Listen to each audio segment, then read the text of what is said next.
ഇവിടെ വരെ ഇന്നത്തെ ചോദ്യം, നിന്റെ ജീവിതത്തിലൂടെ ഈശോ എത്രമാത്രം സ്നേഹിക്കപ്പെടുന്നുണ്ട്? എന്താണ് ചോദ്യം? നിന്റെ ജീവിതത്തിലൂടെ ഈശോ എത്രമാത്രം സ്നേഹിക്കപ്പെടുന്നുണ്ട്? ഈശോ ആഗ്രഹിക്കുന്ന ഒരു കാര്യമാണ്, നമ്മളുടെ ജീവിതത്തിലൂടെ ഈശോ അറിയപ്പെടണം, ഈശോ സ്നേഹിക്കപ്പെടണം. നമുക്ക് കൈയടിച്ച് കർത്താവിന് നന്ദി പറയാം.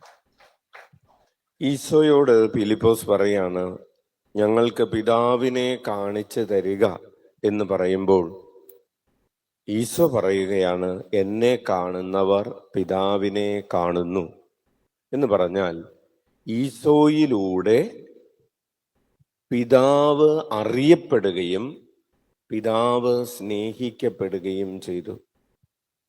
ഈശോയുടെ പ്രവർത്തികളിലൂടെ, ഈശോയുടെ വാക്കുകളിലൂടെ ഒക്കെ പിതാവായ ദൈവം അറിയപ്പെടുകയാണ്, ദൈവത്തിൻ്റെ സ്നേഹം അറിയപ്പെടുകയാണ്, ദൈവത്തിൻ്റെ പദ്ധതികൾ അറിയപ്പെടുകയാണ്, ദൈവം സ്നേഹിക്കപ്പെടുകയാണ്.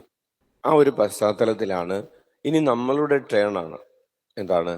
നമ്മളിലൂടെ ഈശോ അറിയപ്പെടുകയും സ്നേഹിക്കപ്പെടുകയും ചെയ്യണം. എപ്രകാരമാണ് പിതാവ് ഈശോയിലൂടെ അറിയപ്പെട്ടത്, സ്നേഹിക്കപ്പെട്ടത്? ഈശോ പറഞ്ഞത് പിതാവിൻ്റെ വാക്കുകളാണ്, ഈശോ ചെയ്തത് പിതാവിൻ്റെ പ്രവർത്തികളാണ്.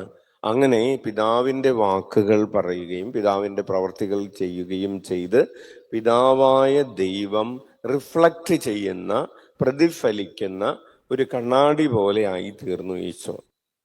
ഇനി നമ്മൾ ഈശോ പ്രതിഫലിക്കപ്പെടുന്ന ഒരു കണ്ണാടി പോലെ ആകണം. അതായത് നമ്മളിലൂടെ ഈശോ സംസാരിക്കുകയും നമ്മളിലൂടെ ഈശോ സ്നേഹിക്കുകയും ചെയ്യണം. ഈശോ പ്രവർത്തിക്കുന്ന, ഈശോ ജീവിക്കുന്ന ഒരു ശരീരമായി നമ്മുടെ ശരീരം മാറണം. ഹല്ലേലൂയ! ഉച്ചത്തിൽ വിളിക്കാം, ഈശോയേ. അപ്പോഴാണ് നമ്മളിലൂടെ ഈശോ സ്നേഹിക്കപ്പെടുന്നത്. ആ ഒരു പശ്ചാത്തലത്തിലാണ് നമ്മൾ ആദ്യം ചോദിച്ചത്, നിന്നിലൂടെ അല്ലെങ്കിൽ എന്നിലൂടെ ഈശോ എത്രമാത്രം സ്നേഹിക്കപ്പെടുന്നുണ്ട്, എത്രമാത്രം ഈശോ അറിയപ്പെടുന്നുണ്ട്. നമുക്ക് ഇന്ന് ഈ ദിവ്യബലി അർപ്പിക്കുമ്പോൾ പ്രത്യേകമായി ആ ഒരു നിയോഗത്തിന് വേണ്ടി പ്രാർത്ഥിക്കാം. നമ്മൾ എല്ലാ ദിവസവും ശുഭരാത്രി ശുശ്രൂഷയിൽ ഇങ്ങനെ പ്രാർത്ഥിക്കാറുണ്ട്, ഈശോയെ നീ എന്നിൽ ജീവിക്കണമേ, ഈശോയെ നീ എന്നിൽ വചനം പ്രഘോഷിക്കണമേ, ഈശോയെ നീ എന്നിൽ സൗഖ്യം നൽകണമേ, ഈശോയെ നീ എന്നിൽ പ്രാർത്ഥിക്കണമേ, ഈശോയെ നീ എന്നിൽ കുരിശു വഹിക്കണമേ, ഈശോയെ നീ എന്നിൽ ഉദ്ധിതനാകണമേ, ഈശോയെ നീ എന്നിൽ കുർബാനയാകണമേ എന്ന് നമ്മൾ പ്രാർത്ഥിക്കാറുണ്ട്. അതുപോലെ ഓരോ ദിവ്യബലിക്ക് ശേഷവും നമ്മൾ പ്രാർത്ഥിക്കാറുണ്ടല്ലോ, ഈശോയെ നീ എന്നിലൂടെ കാണണമേ, നീ എന്നിലൂടെ കേൾക്കണമേ, നീ എന്നിലൂടെ സംസാരിക്കണമേ, നീ എന്നിലൂടെ സ്നേഹിക്കണമേ, നീ എന്നിലൂടെ പ്രവർത്തിക്കണമേ എന്ന് നമ്മൾ പ്രാർത്ഥിക്കുന്നതൊക്കെ ആ ഒരു ഡയറക്ഷനിലുള്ള ഒരു ചിന്തയാണ്.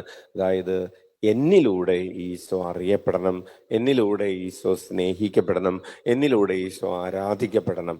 ഈ ഒരു ചിന്തയോടുകൂടെ നമുക്ക് ഈ ദിവ്യബലി അർപ്പിക്കാം. നമ്മുടെ അനുദിന ജീവിതത്തിൽ വന്നു പോയിട്ടുള്ള വീഴ്ചകളെ ഓർത്ത് നമുക്ക് പ്രത്യേകം അനുതപിക്കാം. ഈശോ പ്രവർത്തിക്കുന്ന ഒരു ശരീരമായി മാറാതെ തിന്മ പ്രചരിക്കപ്പെടുന്ന അല്ലെങ്കിൽ പ്രവർത്തിക്കുന്ന ഒരു മനുഷ്യനായി ഞാൻ മാറിയ സമയങ്ങളെ ഓർത്ത് നമുക്ക് അനുതപിച്ചുകൊണ്ട് ഇരുകരങ്ങളും ഉയർത്തി 21 പ്രാവശ്യം ഉച്ചത്തിൽ യേശുനാമം വിളിച്ച്